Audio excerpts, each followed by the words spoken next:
Olá, começa agora mais uma entrevista especial aqui no canal Empreender. Hoje vamos falar sobre um tema muito importante para você, empreendedor que quer empreender lá fora. Quais são os desafios em gerir um empreendimento internacionalmente? Quanto custa? Qual é a documentação necessária? Quais são as etapas do processo? Esse é o tema da nossa conversa com o Wagner Pontes, ele que é presidente do Lead Miami e fundador da D4U Immigration. Wagner, seja muito bem-vindo aqui ao canal Empreender para esse bate-papo especial. Obrigado vocês, Bruno, pelo espaço. Vai ser um prazer poder trazer um pouco de informação aqui para vocês. Wagner, empreender no exterior é um sonho de muitos brasileiros, né, que acabam buscando aí novas oportunidades, mas para embarcar, digamos assim, nessa mudança de vida é necessário estar disposto a enfrentar vários desafios, não é isso?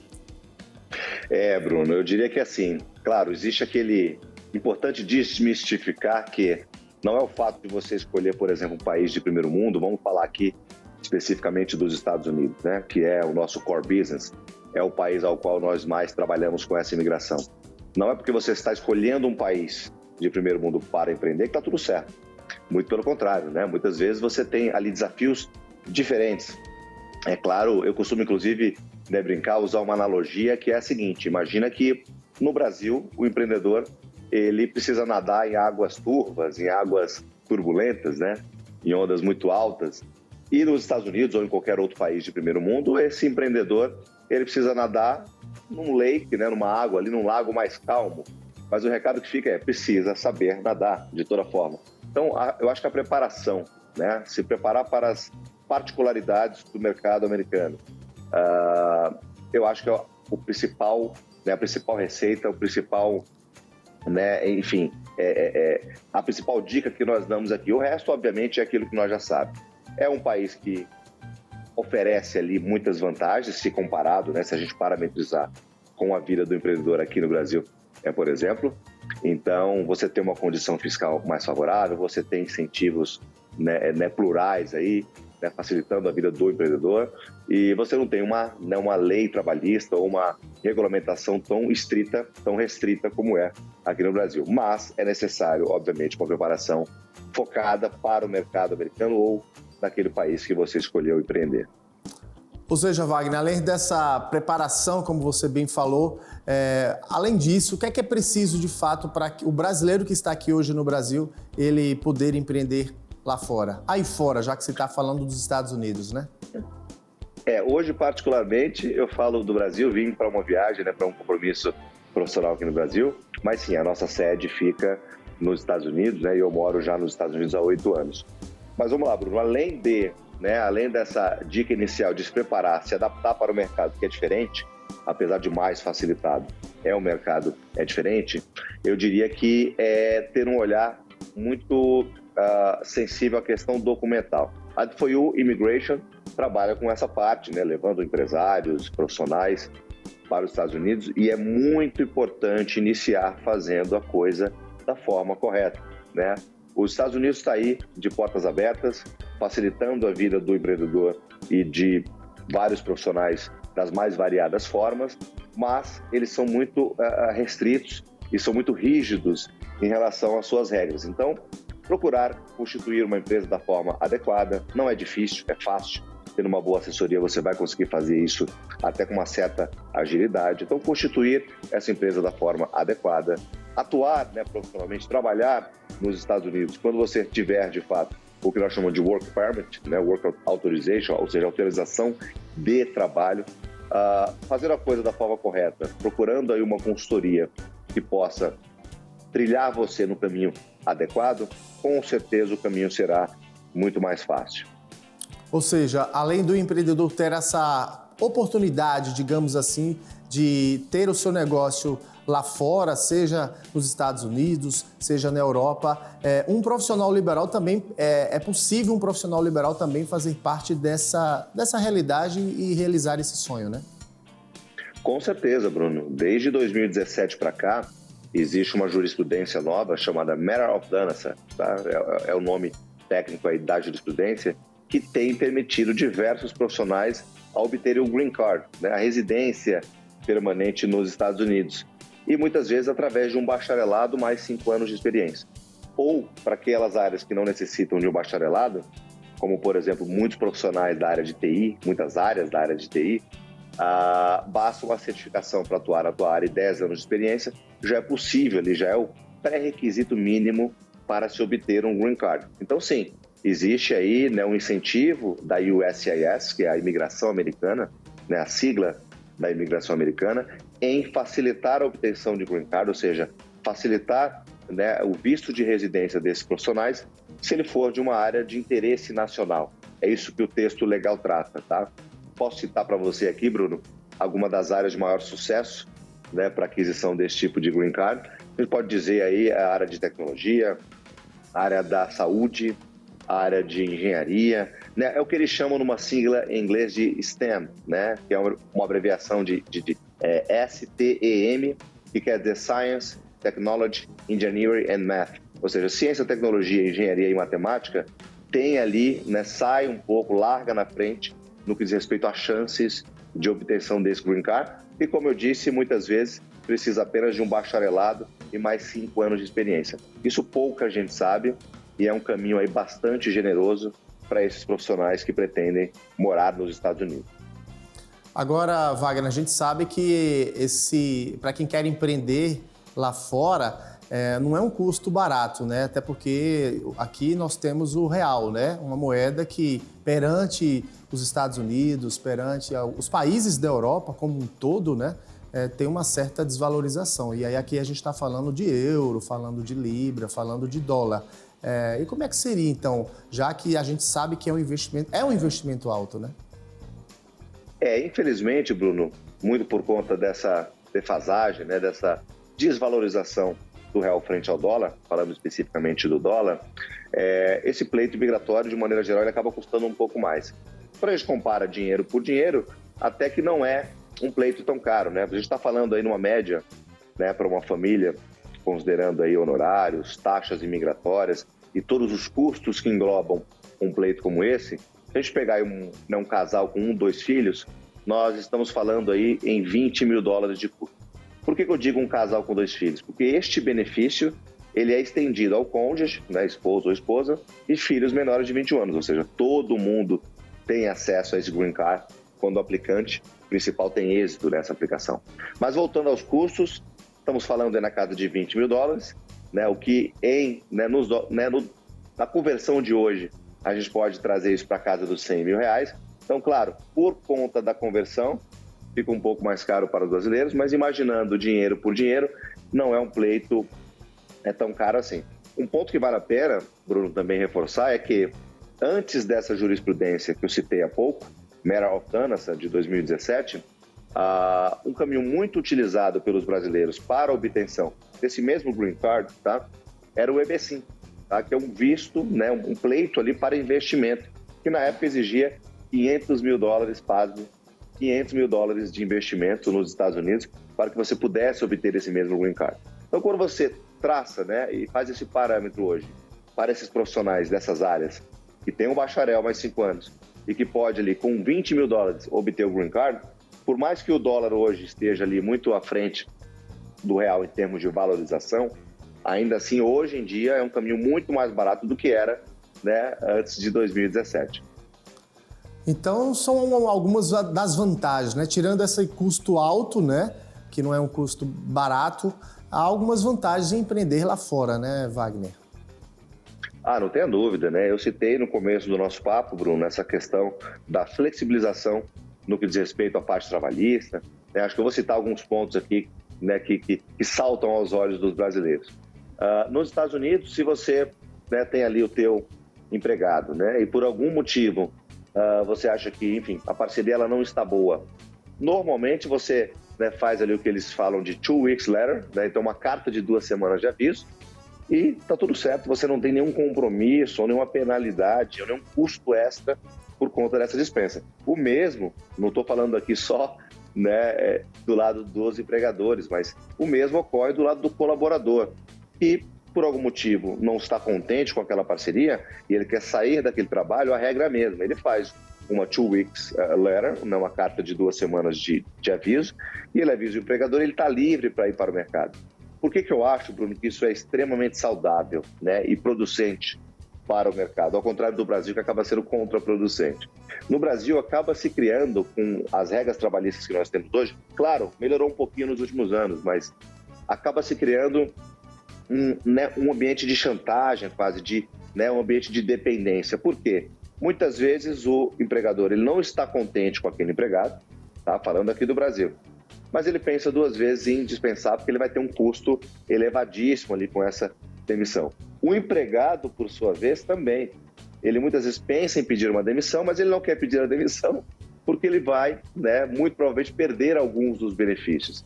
Então, isso é um fator que, enfim, nos Estados Unidos facilita muito, torna um ambiente empregado-empregador ou empregador-empregado muito mais justo, né? Além dos incentivos, vou falar especificamente da Flórida, tá?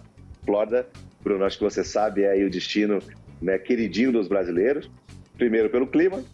Segundo, né, 8 horas, é uma ponte aérea mais curta, 8 horas entre as principais capitais do Brasil e a Flórida, né? Mas por que eu citei a Flórida? Estados Unidos tem 50 estados, cada estado com uma regulamentação um pouco diferente em relação a impostos e questões trabalhistas, mas na Flórida especificamente, apenas para citar você tem ali um incentivo na questão do imposto muito grande. O empregador que tem ali o teu negócio, né, o empresário, ele vai pagar o imposto apenas em cima do que ele distribuir de lucros. Se, por exemplo, Bruno, ele montou um negócio e nos primeiros meses, no primeiro ano, porventura não houve lucratividade, não teve lucro naquele negócio, é zero imposto naquela operação. O imposto é pago em cima do que eles chamam de disbursement, em cima da distribuição de lucros. O que aqui no Brasil quase sempre é o contrário. Você está faturando ali um produto ou serviço, você já está pagando imposto, tendo você lucro ou não. Então, assim, apenas para citar, Bruno, 2 dos principais aspectos aí que têm sido bem atrativos para o brasileiro, de maneira geral, empreender nos Estados Unidos. Wagner, eu só vou fazer um rápido intervalo, tá? Na volta a gente vai voltar falando sobre os desafios, né? A gente sabe que são muitos os desafios para quem quer empreender lá fora. Você também deve ter tido aí alguns desafios, algumas dificuldades na hora de empreender e que não necessariamente, né, o empreendedor ele não precisa se destacar no Brasil. É claro que isso ajuda, né, você já se destacar no seu empreendimento aqui no país como forma de se internacionalizar, mas isso não quer dizer nada, né? A pessoa pode sim começar já mostrando o seu serviço, o seu produto, já lá fora, independentemente de estar aqui no Brasil. Rapidinho, a gente volta na sequência. E a gente vai para um rápido intervalo, não sai daí, e volto daqui a pouquinho.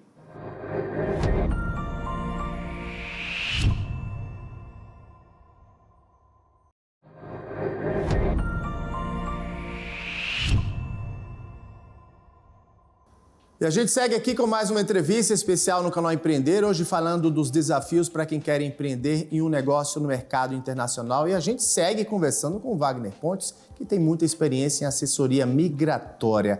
Wagner, falando desses desafios, o choque cultural com certeza é um dos maiores, né, desafios para quem quer empreender lá fora, né? Não tenha dúvida, né?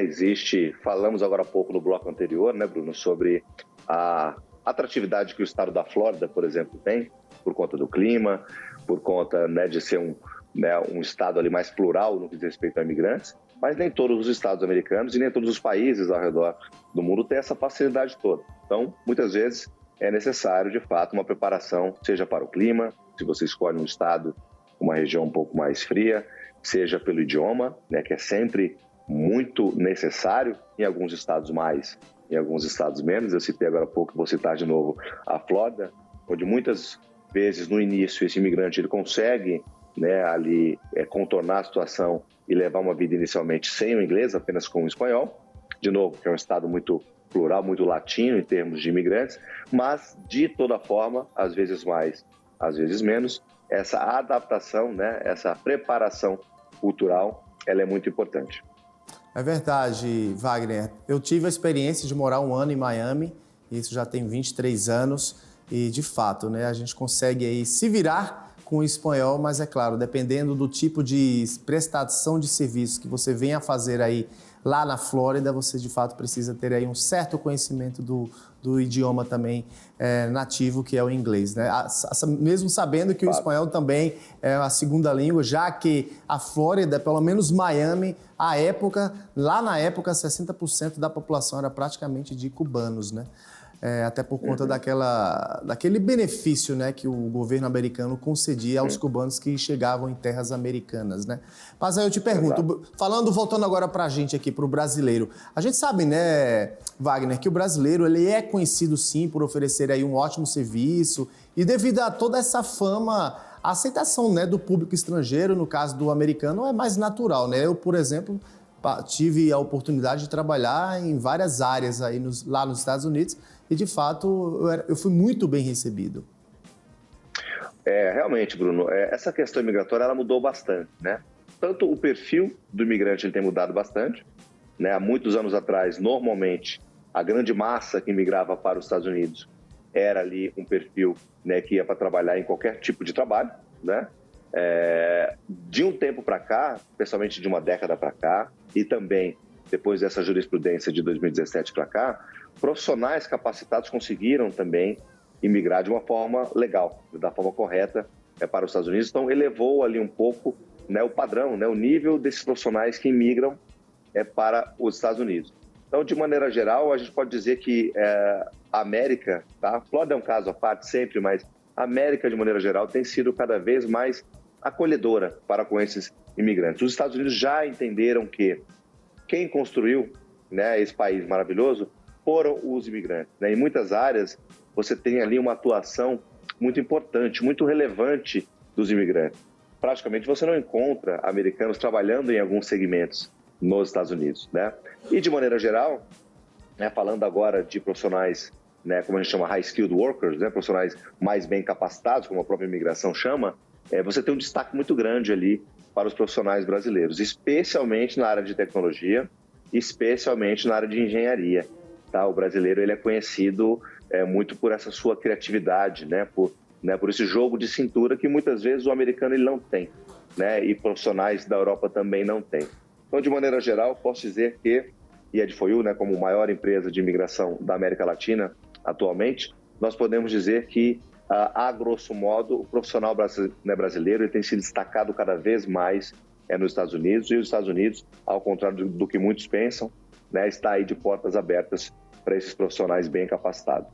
Wagner, você falou que a área de atuação de vocês é com profissionais capacitados, qualificados, aí eu destaco engenheiro ambiental, né, área de TI, o Brasil, de fato, é uma referência, né, quando se trata de profissionais qualificados na área de computação, na área de tecnologia. Mas, por exemplo, o empreendedor que está nos assistindo agora, um pequeno empreendedor, um microempreendedor que tem ali um pequeno artesanato, que tem um pequeno bar e restaurante, a gente sabe que principalmente aí na Flórida, eu à época tinha muita dificuldade em encontrar uma comida boa, né? Tirando ali a cubana, que é muito parecida com a nossa, né? E aí eu destaco o Pollo Tropical, que é um restaurante simples, mas que tem unidades em quase toda a Flórida, né? Eu adoro quando vou aí, lá no caso na Flórida, seja Miami, Orlando ou Tampa,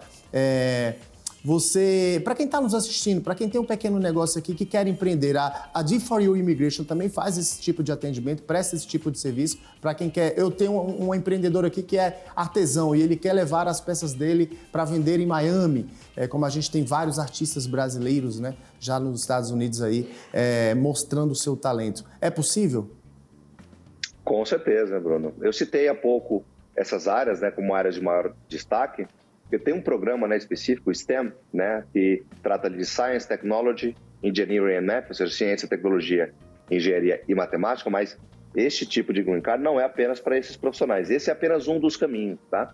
Nós temos milhares de clientes empreendedores que trouxeram, né, aliás, que levaram, hoje eu estou no Brasil, aqui, né, descuidando novamente, mas que levaram esses negócios para os Estados Unidos e que puderam, através desses negócios, aplicar para o Green Card. Tá? Então, a regra aqui muda um pouco. Esse empresário, esse empreendedor, ele vai ter que comprovar, normalmente, 10 anos de experiência nesse posto, né? 10 anos de experiência enquanto empresário, enquanto empreendedor, e com esse background, né, profissional, com essas evidências todas, e fazendo o que nós chamamos de um business plan, ou seja, um plano de negócio para os Estados Unidos, Então, por exemplo, é alguém que era um dono de supermercado aqui no Brasil.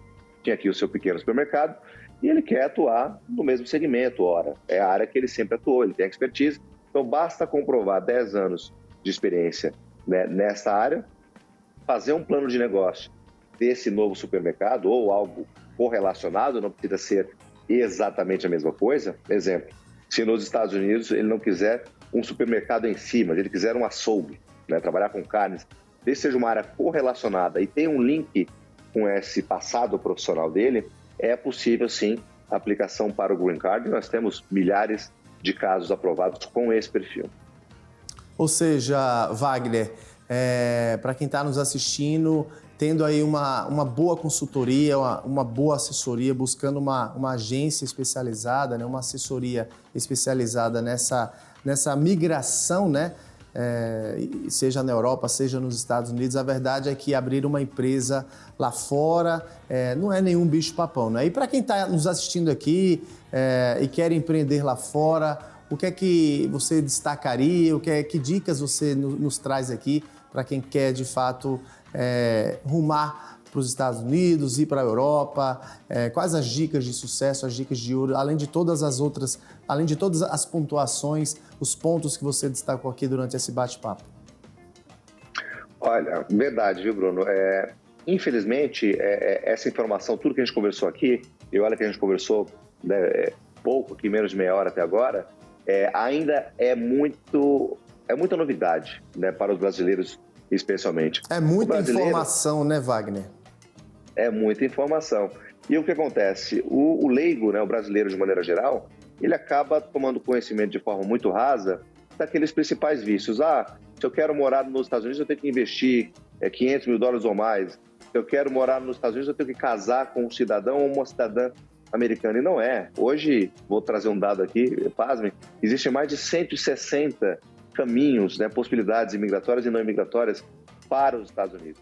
Então, o recado que fica principal procure uma consultoria para que você possa vislumbrar essas possibilidades. Para a gente, dói muito no coração do nosso time quando, por diversas vezes, um profissional entra em contato com a nossa central de atendimento e a gente descobre que aquele profissional veio da maneira inadequada. Ou ele veio pela fronteira, ou ele chegou aos Estados Unidos ali, né, com um visto e deixou esse visto vencer, e aí acaba não tendo muita possibilidade mais, porque ele acaba ficando num limbo onde ele fica inelegível para algumas aplicações. E quando você vai ver, esse profissional ele tinha total condição, total capacidade de aplicar, com grandes chances, um Green Card. Então, o recado que a gente deixa aqui nessa entrevista, eu acho que é o mais importante, busque, vislumbre todas as possibilidades possíveis antes de adotar um caminho. Não é porque o teu parente, o teu amigo, o teu conhecido que migrou há 20, 10 anos atrás teve que ir pela fronteira ou teve que se casar com um cidadão ou uma cidadã americana para poder ter o documento, que só existem esses caminhos, muito pelo contrário. E isso, infelizmente, ainda ocorre bastante. Pessoas que tinham ali e têm capacidade para preencher os pré-requisitos, né, de um Green Card, acabam perdendo a possibilidade porque não se informaram, porque não buscaram uma assessoria competente para trilhar esse caminho da forma adequada. Eu acho que esse é o principal recado que nós deixamos. Perfeito. Wagner Pontes, presidente do Lead Miami, fundador da D4U Immigration, essa assessoria migratória com expertise em expatriação, né? Não só para os Estados Unidos, mas para a Europa. Mais de 7 mil clientes atendidos, clientes brasileiros felizes que, de fato, conseguiram realizar o seu sonho, que é o sonho de se internacionalizar. Wagner, muito obrigado aqui pela sua participação conosco. Sucesso sempre para você, para a D4U Immigration, e que cada vez mais brasileiros possam ter essa oportunidade, né? É quase que ganhar na loteria, né? A gente ter esse benefício, né? De poder ter um sonho realizado, trabalhar lá fora, seja nos Estados Unidos, seja na Europa. Eu que agradeço, Bruno, o espaço aqui, e eu digo sempre, o nosso trabalho é muito prazeroso por isso. Nós trabalhamos no final do dia realizando sonhos. Então, obrigado mais uma vez pelo espaço. É isso aí. E para você de casa, muito obrigado pela sua audiência, pela sua companhia, e até a próxima entrevista especial aqui no Canal Empreender.